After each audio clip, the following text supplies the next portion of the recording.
కొద్దిసేపటి క్రితమే ఇటు పోస్ట్ మార్టం కూడా పూర్తయింది. మరి కాసేపట్లోనే అతని డెడ్ బాడీని కూడా వాళ్ళ బంధువులకు అప్పచెప్తారు. అయితే మొదటి నుంచి కూడా ఇటు శివ అయితే మరి గత కొంతకాలం అంటే 10th క్లాస్ నుంచే ఆ అమ్మాయిని ప్రేమిస్తూ ఉన్నాడు. మరి ప్రేమించే క్రమంలో కొంతవరకు ఇద్దరికి భేదాభిప్రాయాలు వచ్చాయి.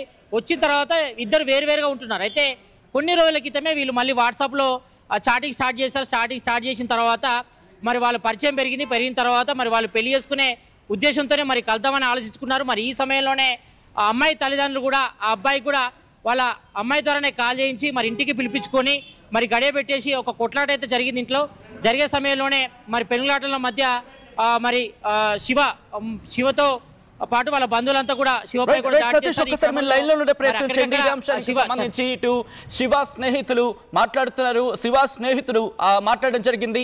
ఒకసారి శ్రావణ సాయి అలియాస్ శివ ఫ్రెండ్స్ ఏమంటారో చూద్దాం. నా పేరు దినేష్. నేను సెయింట్ పీటర్స్లో 2nd ఇయర్ చదువుతున్నాను. శివ నా బెస్ట్ ఫ్రెండ్. శివ అనే ఆయనని శ్రీజ అనే అమ్మాయి ఇద్దరు ప్రేమించుకున్నారు. మధ్యలో శ్రీజ అనే అమ్మాయి కూడా చాలాసార్లు ఇంట్లో నుంచి బయటికి రావడం అనేది జరిగింది. ఇట్లా పెళ్లి చేసుకో అని చెప్పి తీసుకోవాలనుకుంటా శివాని ఇబ్బంది పెట్టడం కూడా జరిగింది. ఇక ఒక్కసారి అయితే శివ బండి కూడా గుంజుకోవడం జరిగింది. ఆ పిల్లవాళ్ళ ఇంట్లో వాళ్ళు 1-2 సార్లు పిలిచి బండి ఇస్తామనే మా కన్వర్జేషన్ కూడా వాళ్ళిద్దరి మధ్యలో అయ్యింది. ఇక ఈసారి ఆ అమ్మాయి ఇట్లా ప్రెగ్నెంట్ అని పిలవడం జరిగింది. మరి వాళ్ళు చెప్పడం వరకు అయితే అమ్మాయిని కొడుతుంటే అడ్డెళ్ళాడని చెప్పి బ్యాట్తో కొట్టాడని తెలిసింది మాకైతే వాళ్ళ ద్వారా. కాకపోతే చూస్తే ఒంటి మీద అయితే చాలా గాయాలు ఉన్నాయి. బ్యాట్తో కొట్టిన గాయాలు అయితే కాదు, ఇంకా వేరే వాళ్ళు హస్తాలు కూడా ఉన్నాయని మేము అనుకుంటున్నాము.